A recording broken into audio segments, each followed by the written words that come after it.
Welcome to The Deepest Cut, a podcast about the movement from painful experiences to meaningful music. I'm your host, Matt Connor.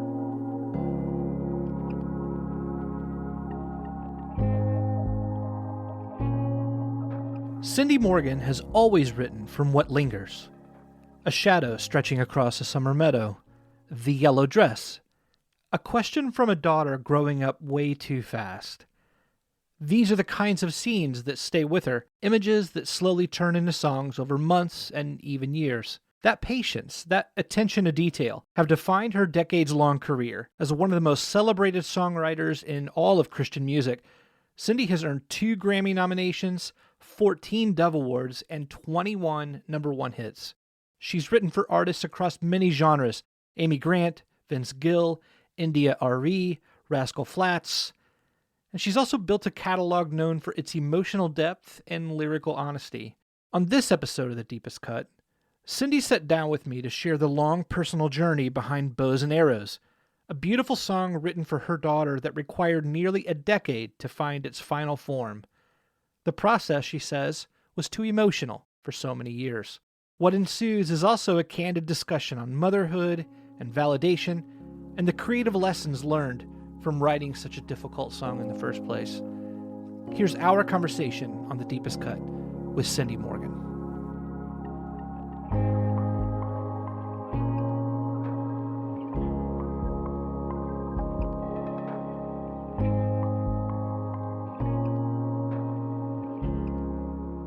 Hello, welcome back to The Deepest Cut. My name is Matt Connor. I'm your host. That doesn't matter. What does matter, my guest today, singer-songwriter Cindy Morgan. Cindy, I didn't tell you this in our pre-show banter, if that's the right term for it. I remember buying Reason to Live in a bookstore, music store in, I think that was like 93, early 90s, right? Yeah, like probably 93, a long time ago. Yeah. Yeah, it's a long time ago. There's a long runway here of my appreciation of what you do. Thrilled to be talking to you today. Thanks so much for joining this show to talk about your song. Cindy, I mean, because of maybe some of my familiarity with the work, but even in this song, it feels like a good place to start because I think this song is such a great example of this. For those who know you, they're already going to know this, but there's such vivid imagery in so many of the songs that you use or songs that you write. And it's so clear, at least it feels like to me, that the lyrics feel very turned over again and again, almost trying to tighten them to a point where like it's like poet and poetry in a way. I wondered if you could kind of talk about that on a macro level. How much do you turn the phrases that I think you are? How intentional is the use of that vivid imagery to paint the pictures in the songs that you do? Can you kind of talk about that from a macro perspective? Yeah, absolutely. I mean, the old rule about writing is, show, don't tell. But I mean, there are so many other senses that come into play in writing, our smell and taste and the feeling, that kinesthetic, like feeling we are having up against what's going on around us. And so I think for me, you know, as most songwriters are, I'm an empath, but I think when we are uh, captured by a moment, a lot of times there is something really strongly visual about that moment or even a time period of our life. When we're living in the present, we have these photographs that we've captured in our minds.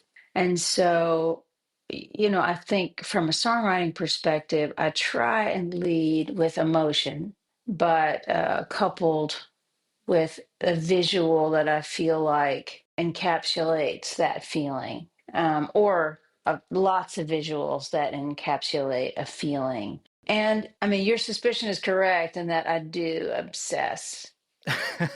I obsess over it. And sometimes the lines come out great, and you go, oh, I think that's right. That's like sometimes. I mean, but most of the time it's about, simmering. I always talk about let that simmer. And there are two songs in my career that I let them simmer for a very long time. Each of them probably, I'd say, about 8 years each. One was called Most of All, which was a song I wrote after my dad passed, but I had the nugget of it 8 years before I completed it. And so I rolled those lyrics around for years. And I did the same with the song we're going to talk about today, which is Bows and Arrows.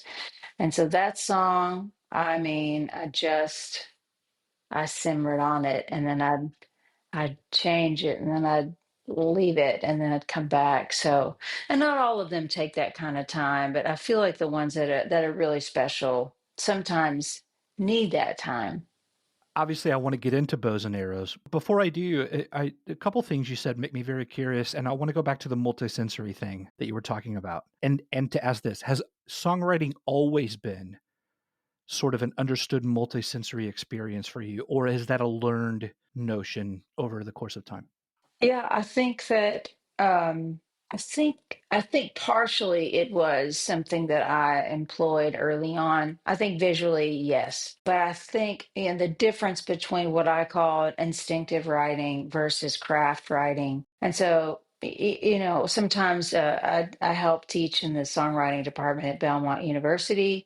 There's so many great writers, and sometimes you'll encounter a writer who comes in and they just have this like instinctive gift as a writer. And yet there are techniques and literary devices that you can employ on your work that just make it so much stronger. And so I think I started off very much as an instinctive writer, but as I wrote more and more and wrote with people who were much better than me, and they taught me those things. I learned from them, then, really, when you merge those two things, the craft, the artistry first, the instinctive artistry as a songwriter, and you merge that with craft, I mean, that's when you really have the best work. I love that you used the word obsession earlier, because I think in the way that I phrased it in the question, it sounds like a really healthy thing of like how often do you turn the phrase? Do you really work it? Like it sounds like someone very serious about their craft. But obsession comes with the dark connotation that, someone obsessing over something can be positive, but also, the shadow side of that. And you use that term, so I want to give that back to you and say, like, what is the shadow side? Is there a shadow side of that? Is it hard for you to tell when to stop? Like, just using that term to describe that relationship, can you tell me what informed the use of that word? That's such an insightful question, Matt. And it's funny, it's a famous author who said, we never perfect the work, we just stop. But I think the obsessiveness over it, that's born out of a lot of things. I think it's born out of, I don't want to be mediocre, and that can be kind of laced with pride, that can be laced with like expectations or like comparison of like, I want to be as good as that. And that, of course, can be very negative. It's people. It can be positive in that you're inspired by someone, like you're inspired by a lyric or a poem or a song that you've heard. But it's like the thoroughbreds. They have the blinders on, so that all they see is their own race. But I think we got to peek out a little bit and then go back to our own race. But yeah, I think the obsession thing is like, I want to do my best work. I want to be aware of when it's not the best, when constantly aware of that. As a noble pursuit. Yeah, I think, yeah, I think mediocre writing is, I don't know what the point of it is. I mean, there can be a point, like a paycheck. Yeah, and sometimes the mediocre songs win because they have a certain formula that people fall for every time. It's like a Hallmark movie. Why do people get sucked in? My daughter Savannah, she's such a deep reader, deep thinker, but every every Christmas we have to watch this one Hallmark princess movie, and and she and I both love great books, but we're always like, why are we sucked in, you know? And so there are those devices and techniques that producers and writers use that, I mean, it's Max Martin. Are you going to deny that? It's, you know, so I think, I don't know, I don't think we should take ourselves so seriously, um, but I think it matters. I mean, we are, especially as a Christian, you know, I do think it matters all the more because you don't want to sell the gift short. Let's talk about the simmering nature of Bows and Arrows and to get into the song. You said only 2 songs in a catalog that spans a long time. It's an expansive catalog, but 2 songs took that long, and you said about 8 years. Can you tell us what's going on with Bows and Arrows? What's the substance there, and what's simmering for that long? Like, why? What's the what and the why there? Well, it was born out of a walk that the family took, and so it was Olivia, my oldest, Savannah, my youngest, and myself and their dad, and we were living in Canada, where he's from. The girls were both born in Canada, so they're dual citizens. We're walking each evening, and the meadow. It's just sounds so idyllic. And it was the year that Olivia had this growth spurt. I think she was like, went from 8 to 9. And we were walking through this meadow, and we had the dogs that were trailing the girls. And I looked ahead of us where the girls were walking, and the sun was hitting them, so that there was this shadow behind Olivia. And she had like just these beanpole legs that were so long. She was wearing this yellow summer dress. And I thought, oh, long leg shadows up to her waist. To me, I thought about how I could see her becoming the woman she would be. It was the summer, you know, when she was asking me tough questions about, you know, God and love and boys and life, and I could tell it was like the first clip of that apron string. And so I just started thinking about writing a coming of age for her.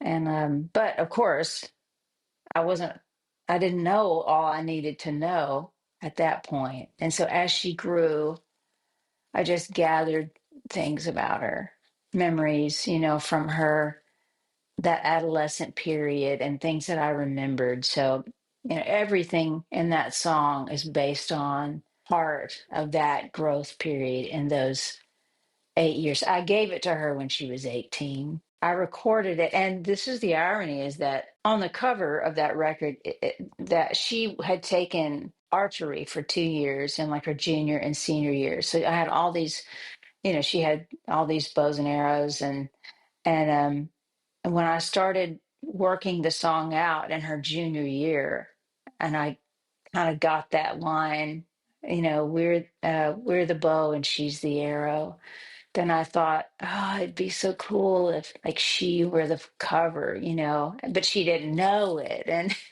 so anyway, so the cover is like she's in this like thrift store prom dress we found, but it looks great in black and white. And the bow is like these friends of ours. That's a handmade bow that he made. And so yeah, I guess that when I got to give that to her for her 18th birthday, you know, with the full strings and all that, it's pretty great. I want to come back to that moment of giving it to her, but I want to go into the song first to kind of get what we're talking about. You said it took 8 years and you were gathering all these moments from her for this sort of larger canvas of being able to write the song about this journey that she's going to have, adolescence. But did you know at the time that was going to be the thing, or did you just feel kind of inspired on this meadow walk, and like did you know from the beginning that you were just going to be capturing small scenes within a larger whole, or did it just not feel right and over time you learned it was going to take more time? Yeah, I think it was the slow burn of, I remember going home and writing long leg shadows up to her waist, beautiful as she runs away. A silhouette against the meadow, and she loves the color yellow. That's what I had. That was the first thing that came out that summer. And that's all I had. And I just put a pin in it.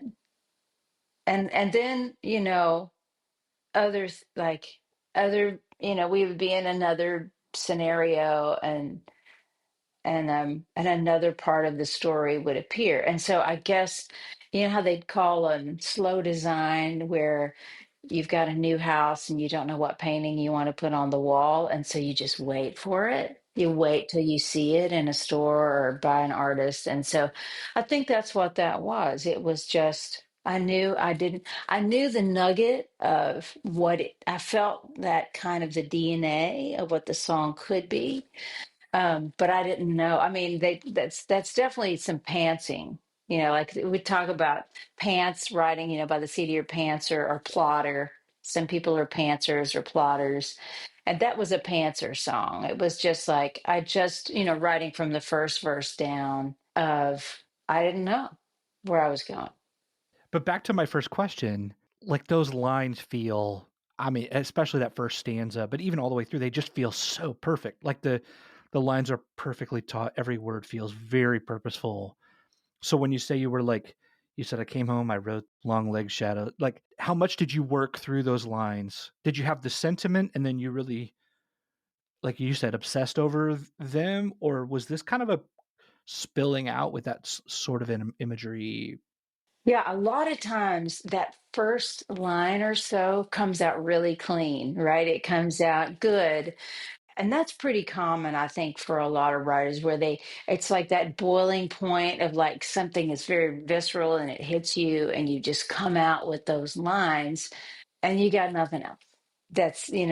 And so you don't want to like gild the lily by trying to make something else come out. You just, so that, I think because it was just, I was trying to describe that moment of what happened, and so it came out pretty clear. I think the rest of the song was a lot more struggling. Yeah, those first lines were probably the easiest because of just that pungent moment. But the rest I think I had to work pretty hard for. Is it difficult for you to write motherhood, like from that perspective of motherhood? Like, that's got to be I mean, I'm a parent. I'm just thinking that's got to be such an emotional well, and maybe like it's fertile soil, and yet I'd also think that's. Yeah. Tell me about the difficulty of bows and arrows, I guess is what I'm asking. Yeah. Years ago I wrote a song called Mother, and I did a little video, a live version of it for Mother's Day. But my mother and I had a very tumultuous relationship, not a great relationship. She was a singer and a musician and wrote songs. And my dad, they were both singer-songwriters. My dad was a guitarist and a folk writer. But my mother and I had a very tumultuous relationship. And so I wrote this song about her. For 9 months you carried me softly inside you and harbored me there safe and warm, and picked out my names and bought new picture frames, and I'm sure only God loved me more. But kicking and screaming, I came to life dreaming and loving the sounds of your words, and pretty soon I had a mind of my own and a voice speaking out to be heard. Mother, your picture's up there on the wall, but it's like I don't know you at all. So, I think I had a fear because of my own difficult relationship with my mother, which is much better by now, by the way. But I thought, am I going to carry that on? Am I going to like have that same struggle? And so I think, I learned hopefully from that struggle with my mother, and the things that I knew I had to watch were the landmines for me, and not repeating some of that with my own daughters. And so I think because of that, I was constantly trying to. Um, I don't like sentimentality for the sake of something sentimental. I don't like that. I always like, you know, the iceberg. There's a lot underneath. So I never want to just write about the tip. I want to write about what's underneath. And so I think for me, motherhood is this like, it's this beautiful impossible gift, that it's so hard to explain what it means, and like any true love, and I think parenthood, it feels so much like that deeper love that's really hard to articulate. By the way, did you always, because you said I gave this song to her on her 18th birthday. Did you always know this song would be like for her? Or at the time, did you think I'm just processing, I have this song? Like, did you think I have these nuggets of me processing motherhood? That's a song somehow. Or did you always know like this will be for her? And did that shade the way you wrote it? Yes, I think I knew it was for her. And I guess because, you know, as a songwriter, when we try, sometimes I think maybe this is true of all writers, but it's true for me that I struggle sometimes to tell somebody how I really feel about them. It's something that I struggle with. Like in the moment, right now, it's hard for me. And I do such a better job when I've got time to work on it and to turn it over, as you said, and to really just say, because I feel like, sometimes when I write a card, I just think, oh God, this just feels so surfacey. It's like I'm so bad. I'm so bad at card writing, it's like, oh, this is terrible. But um I don't know. And so I just think um I need time, and that kind of shape to get it out. So I want to go back to that moment when you give it to her. What's the reaction? And how was that for you? Okay, so it was her senior year. I think she had already officially graduated high school. So it's May. And I just said, I want to take a drive. Let's go for a drive. It was a beautiful day. I just I said, I want to play you something. And of course, it's got the big strings and it's just so sweeping. And Travis Patton did the string arrangement for it. It's just so beautiful. But, I turned it up nice and loud with the windows down. And she's just, I mean, she's a writer. She's a screenwriter. So and both my daughters are writers. Their dad is a prolific novelist. So it's like, I guess it's in the genes. But anyway, so she was just listening.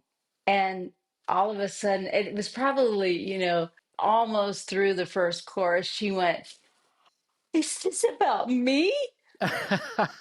Is this about me?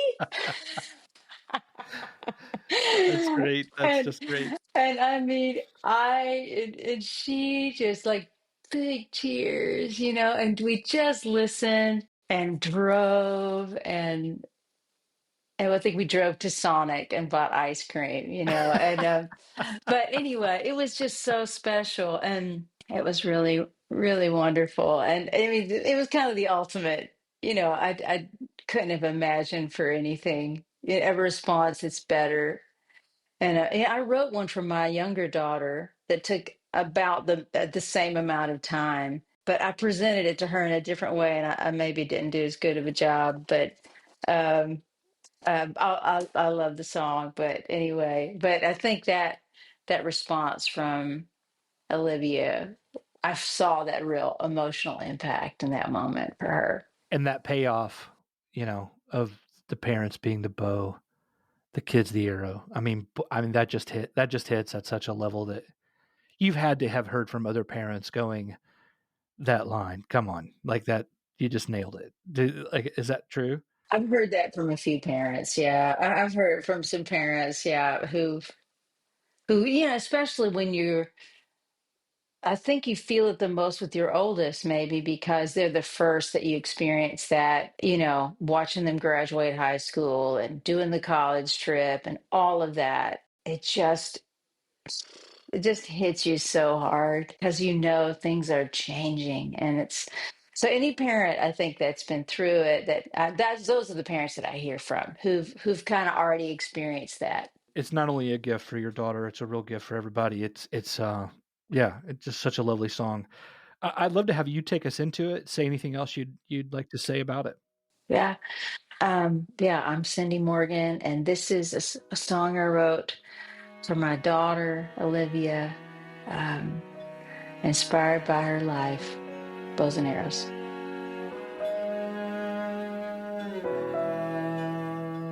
Long lake shadows up to her waist,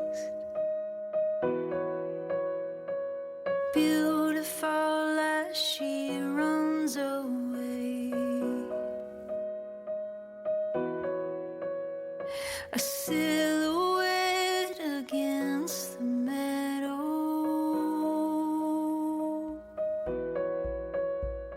and she loves the color yellow. Strong like steel and fragile like a bird.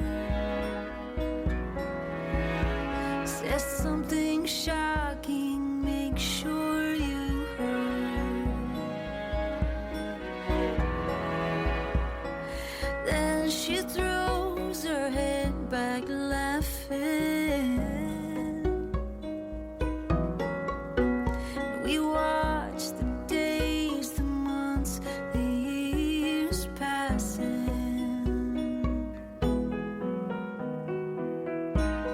searching for that pot of gold.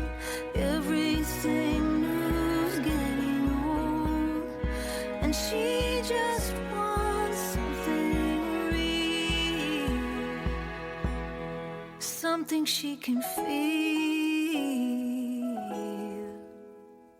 In cricket field where angels pasture,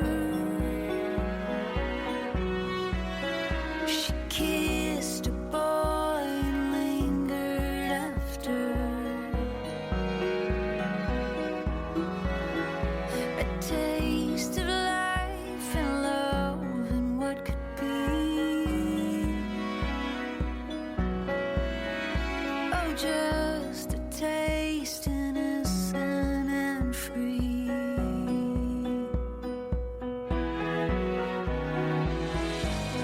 Searching for that pot of gold.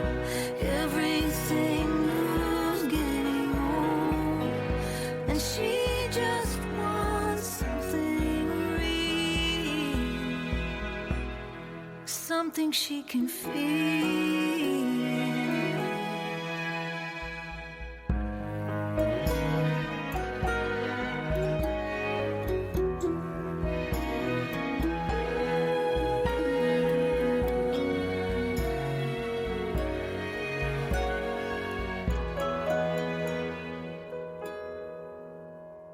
In haunted woods, she's Queenie's pharaoh. She slays the dragon, saves the sparrows.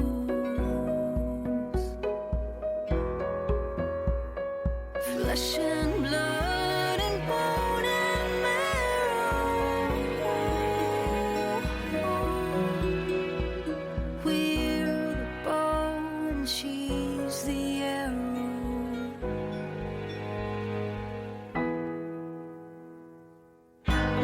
Searching for that pot of gold.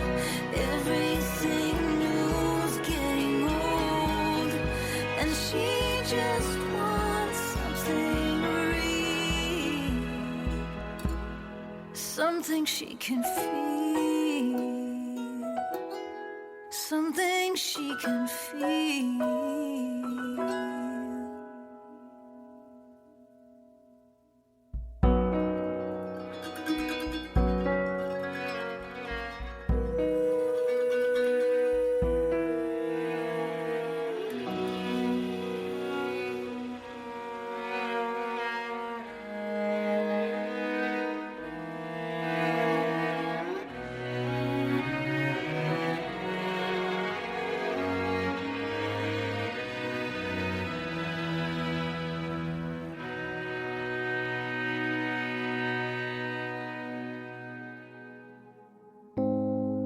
You've been listening to The Deepest Cut, part of the Rabbit Room Podcast Network. Audio production and theme music by Isaac Vining. Logo and identity work by Meg Cook. The Deepest Cut was created and hosted by me, Matt Connor. Thank you so much for listening.